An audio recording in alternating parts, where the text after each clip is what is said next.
Friends, நம்ம சேனலை இப்போ தான் ஃபஸ்ட் டைம் பார்க்குறீங்கன்னா மறக்காமல் நம்ம சேனலை சப்ஸ்கிரைப் பண்ணுங்கள். கூடவே பக்கத்தில் இருக்க பெல் ஐக்கானையும் கிளிக் பண்ணுங்கள். வாங்க ஃப்ரெண்ட்ஸ், வீடியோக்குள்ளே போகலாம். ஹாய் ஃப்ரெண்ட்ஸ், நம்ம இந்த வீடியோவில் என்ன பார்க்க போகிறோம்னு சொன்னால், நம்ம நல்லா புசு புசுன்ட்டு வர மாதிரி பூரிக்கு மாவு எப்படி ரெடி பண்ணுறதுன்னு பார்த்துடலாம்.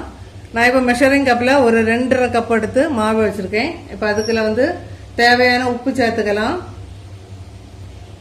இப்போ இதுக்கு கூடவே ஒரு டேபிள் ஸ்பூன் அளவுக்கு ரவை சேர்த்துக்கிறேன். அதே மேலே சேர்த்துடலாம்.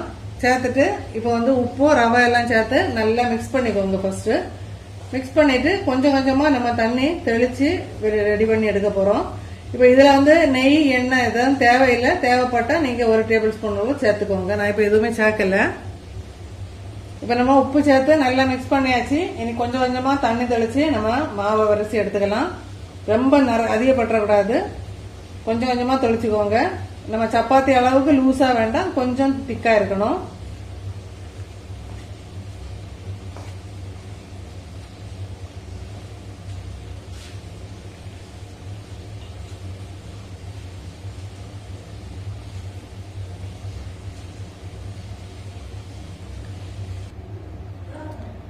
இந்த அளவு திக்கா ரெடி பண்ணி எடுத்துக்கோங்க. ரொம்ப நைஸா இருக்கக்கூடாது.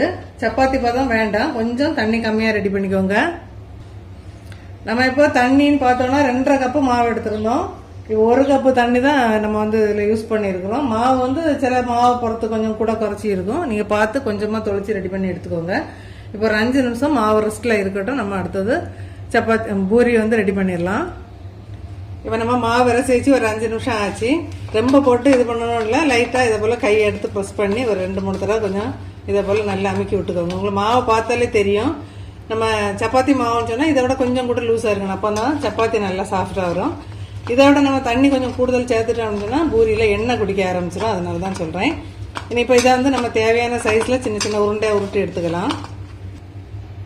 இதை போல் சின்ன சின்னதாக பிச்சு நம்ம வந்து உருட்டி எடுத்துட்டோம் அப்படின்னு சொன்னால் தேய்க்கிறதுக்கு வசதியாக இருக்கும். உங்களுக்கு எந்த சைஸில் தேவையோ அதுக்கு தகுந்தாப்புல உருட்டி எடுத்துக்கோங்க.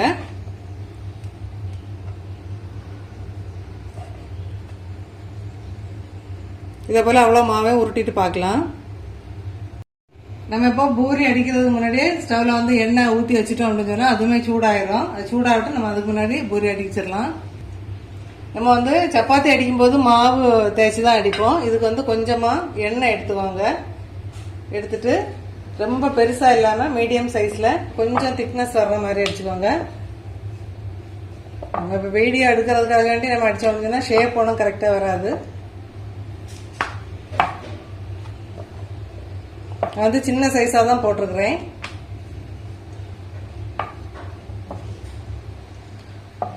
கொஞ்சம் திக்னஸ் வந்தாதான் நமக்கு வந்து பூரி வந்து நல்லா உப்பி வரும். அதுக்காக இந்த அளவுல பூரி வந்து இந்த அளவு திக்னஸ்ல போட்டால் தான் நல்லா உப்பி வரும். அதுக்காக தான் இந்த திக்னஸ்ல போட்டுருக்கோம். நம்ம சப்பாத்தினா இதோட இன்னும் நைஸா வந்து தேய்க்கலாம். இதே அளவில் எல்லா மாவும் ரெடி பண்ணி எடுத்துக்கோங்க. ஃபர்ஸ்ட் எண்ணெய் நல்லா சூடாயிட்டு இந்த டைம்ல நம்ம வந்து பூரியை பொரிச்சிடலாம்.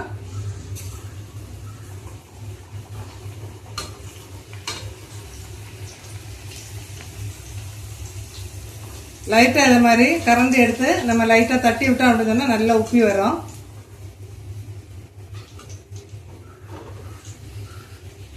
இது நம்ம ரவை சேர்த்துருக்கனால ரொம்ப நேரம் வந்து நமக்கு கிறிஸ்பியாகவும் இருக்கும். டக்குனு குளிர்ந்துராது. அதனால தான் இந்த ரவை சேர்க்கறது. பிகினர்ஸ்க்காக தான் இந்த டிப்பு.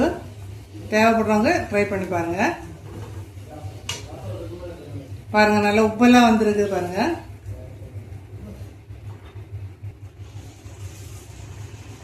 இதே போல நம்ம தட்டி வச்ச எல்லா மாவையும் பொரிச்சு எடுத்துடலாம். ஜஸ்ட் மாவு மேலே எலும்பி வந்த பிறகு ஸ்பூன் எடுத்து லைட்டா தட்டி விடுங்க. பாருங்க எவ்வளவு உப்பெல்லாம் வந்திருக்கு அப்படின்னு சொல்லிட்டு.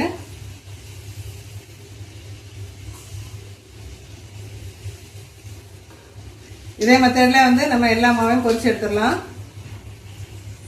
தண்ணி வந்து நீங்க தொளிக்கும் போது மட்டும் நிறைய குவாரி ஊத்திராம மீடியமா நம்ம கொஞ்சம் கொஞ்சமா தொளிச்சு வரணும் அப்படின்னு சொன்னா சூப்பரா இருக்கும். பாருங்க பூரி எவ்வளவு உப்பெல்லாம் வந்திருக்கு அப்படின்னு சொல்லிட்டு. பாருங்க நல்ல உப்பெல்லாம் இருக்கு. அது மட்டும் இல்லை, எண்ணெய் வந்து ரொம்ப குடிக்காது. அதுக்காக வேண்டியதான் அந்த தண்ணியோட அளவு சொல்றது. தண்ணி வந்து நீங்க தொளிச்சு கொஞ்சம் கொஞ்சமாக சேர்த்து வரணும் அப்படின்னு சொன்னால், தண்ணி வந்து ரொம்ப ஆகலை அப்படின்னு சொன்னால் நம்ம வந்து எண்ணெய் குடிக்காது. அந்த ஒன்று தான் இதில் மெயின்.